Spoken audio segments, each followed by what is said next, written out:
সচিবালয় এলাকায় শিক্ষা ভবনের সামনে যেসব শিক্ষার্থীরা আসলে এখানে বিক্ষোভ করছিলেন শিক্ষা উপদেষ্টা এবং শিক্ষা সচিবের পদত্যাগের দাবিতে, এখন তাদের উপরেই আসলে লাঠিচার্জ, টিয়ার শেল নিক্ষেপ করা হয়েছে তাদেরকে ছত্রভঙ্গ করার জন্য। এই মুহূর্তে পুলিশও আসলে শিক্ষার্থীদেরকে ধাওয়া দিয়ে এগিয়ে যাচ্ছে। শিক্ষার্থীরা আসলে বারবারই দাবি করছেন, এখানে এসে আসলে তারা বিক্ষোভ করছিলেন। সে সময় তারা বলছেন যে শিক্ষা উপদেষ্টার পদত্যাগ ছাড়া আসলে তারা সচিবালয় ছাড়বেন না, এমনটাই বলছেন বারবার। এর আগেও তাদেরকে একবার ছত্রভঙ্গ করা হয়েছে।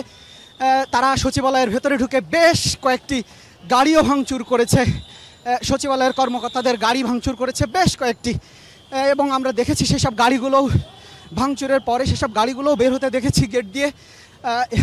এই মুহূর্তে দ্বিতীয় দফায় আসলে শিক্ষার্থীদের উপর টিয়ার শেল এবং লাঠিচার্জ করা হচ্ছে।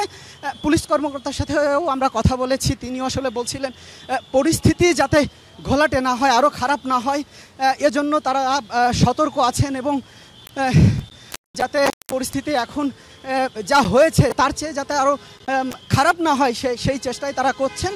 এবং শিক্ষার্থীরা সমবেত হওয়ার চেষ্টা করলেই তারা আসলে শুরুর দিকে বোঝানোর চেষ্টা করেছেন তাদেরকে